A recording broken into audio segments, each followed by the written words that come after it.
Hey, what's up, everybody? This is Charles Manson, and welcome you guys to another episode of the DREAMERSPRO show. We cover everything from sports, hot topics, classic debates, entertainment. And we give you guys a fresh perspective on things and how we see them. And folks, we got a show unlike anything I have ever seen before in my life. But before we get into it, please make sure you like the video and subscribe to the channel, right? Today's show, I've never heard or seen anything like what we're about to talk about today, right? As you guys know, today we have a pretty big game in the NBA Cup, I believe, between the San Antonio Spurs, shout out to my man Victor Wembanyama, you heard, and the Oklahoma City Thunder, who currently have, it's unreal, a 24-1 record. These mofos have won the last 16 games in a row. They've won the last what is it? They're on they're 12-1 away on the road, and they're 12-0 at home, right? If you look at some of their team stats this season, it's pretty cool stuff. They're the number 4th rated offense in the NBA. They're the number 1 rated defense in the NBA. They're number 2 in points scored per game with 123. And they're giving up the number 1 in points allowed with 106.2. These guys are beating teams by the largest margin in the history of basketball. By the largest margin. They're top 5 in free throw shooting percentage. They're top 5 in 3-point shooting percentage. They are top 5 in field goal shooting percentage. They're top 5 in steals per game.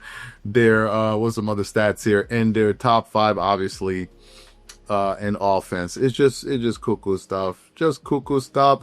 And to me, it's one of the reasons why I'm even questioning why are we even having an MVP debate this year? Like, why is it a debate? I know Nikola Jokic is having, and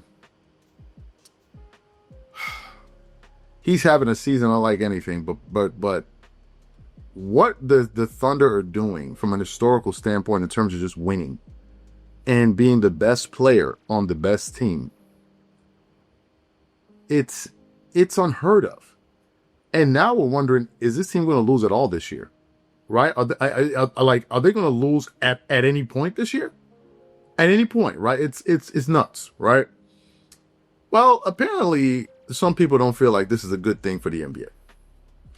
And one of those people, well, a few of those people, but one of them is Kelvin Washington, who's Rob Parker's debate partner, and Rob Parker himself. So I tuned into an episode yesterday night from The Odd Couple, and it says, OKC Thunder are worst for the NBA. Kelvin Washington, OKC Thunder dominance without villains is bad for the NBA. So I click on the show to hear what these guys had to say. And folks, this was one of the most confounding pieces of sound I've heard in a long time. So what we want to do is we're going to play what these gentlemen had to say here. I want you guys to listen to it in its entirety. And I'm going to come back and continue on the show. Take a listen to what these guys had to say here. I disagree there. There's a long way to go. Denver took them to 7 games last year. I'm not going to sit here and go, I don't care what the record is. Mm-hmm. You could have a bad week in the NBA or have a missed shot or some situation. Mm-hmm. We saw the Pacers last year down by 14 points with a minute, 2 minutes. What was it? Like 2:13. I don't remember. 2:40 to go. 2:30. Yeah. And down by 14 on the road and win that game and change everything. So I'm not there, that I'm not crowning them the champs in early December. But I will say this. The OKC Thunder are the worst basketball team for the NBA. They are worse than even the Harlem Globetrotters. They're a bad version of the Harlem Globetrotters. You know, they used to win all the time. Mm-hmm. They always beat the Generals. Washington Generals. The difference is we knew the routine. We knew the script. They were supposed to win. OKC does absolutely zero for the NBA because there's no competition. It ain't about beefs and all that. It's about competition. Who's watching a game that's 40 or 30 or 40 or 50 points? Nobody in their right mind is going to watch that. So the NBA doesn't get any juice from them winning, and it's exciting, and oh my God, they made another three-pointer at the buzzer. These games are done at half. So people are looking for Golden Girls reruns. So that doesn't work. They're a small market to begin with. There's nothing here to like. It's as bad as it gets for the NBA. And everybody who thinks that winning all the time is great, let me give you a history lesson. The Celtics, during their run, when they won 8 championships in a row in the 50s and 60s and all that, guess whose attendance dipped during that run? Go look at the 60-61 season. Their tickets, you thought they had won 2 in a row, back-to-back, and they were going for their 3rd title en route to 8 in a row. Mm-hmm. People stopped going. Didn't buy tickets. I saw it. I already saw them win. How about the Atlanta Braves of the 90s? Won 14 straight National League East titles. Kelvin, people would stop going to playoff games for the Braves. I saw it already. Mm-hmm. I've been there. It can happen. Winning all the time with no competition, no press pushback is the worst thing you could have. Add to that a small market. Add to that a player people are indifferent about. No one is like, oh, I can't stand SGA or he guys must see TV. It's indifferent. So OKC Thunder are the worst basketball team for the NBA. They get nothing from this. No juice. I don't know who's watching. People in OKC? Okay. Sure. Ain't no basketball fans watching no 49-point blowout. I'm sorry.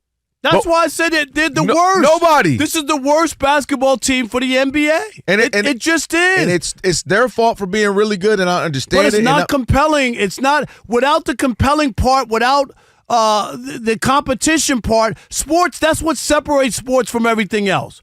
When we watch movies, we know who the good guy is and we know who the bad guy is, right? And the good guy always wins, right? Yep. But we don't know how we get to that point, so we watch. And maybe he doesn't win in this one, But yeah. But sports is totally different. The whole idea is that we don't know what's going to happen. That's what keeps bringing us back. It's the upsets. Oh, my God, I can't believe what I just saw. I can't believe that Rojas hit a home run with 1 out in the 9th for the Dodgers. Nobody could have scripted that. Nobody. You still don't believe it. No, I don't believe it. No, it's unbelievable. Do you know what I mean? Yeah. I mean, you brought up Tyrese Halliburton. Who thought he would be the star of the summer? So you heard what they had to say. What are my thoughts about this? Do you know what?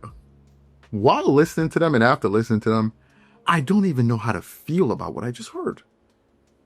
When was the last time we had a conversation about a team that's on this kind of historic run and we're saying that it's bad for the sport?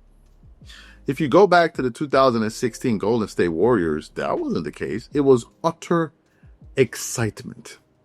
Because I think that was the year that Stephen Curry became the first unanimous MVP. Of course, you had their record that they had. I mean, it was just, it was a totally different vibe around that team, right? Totally different vibe. 73, 73-9 record. Just a totally different vibe. Whereas this team, it's like, what's the big deal? Like, they're bad for the NBA? They're bad? I can understand if you say, well, they're not exciting, but look, all the other teams in the NBA, all the other 29 teams, they're well within their right to play harder and play better. They're well within their right to play harder and to play better. If they're not playing harder or they're not playing better, what does that have to do with the Oklahoma City Thunder? But to say that they're bad for this, no, they're not bad. They're dominating. They're dominating. And now it's a question of who's going to rise to the challenge, to challenge them. Of course, you heard Rob say he doesn't mean that just because they're playing so well this year doesn't mean that they're going to run away with the championship. Obviously, last year, they went 7 games with the Denver Nuggets in the playoffs, so that doesn't mean that's going to be the case this year. But look, I want to see them make history. To me, that's exciting. A team making history.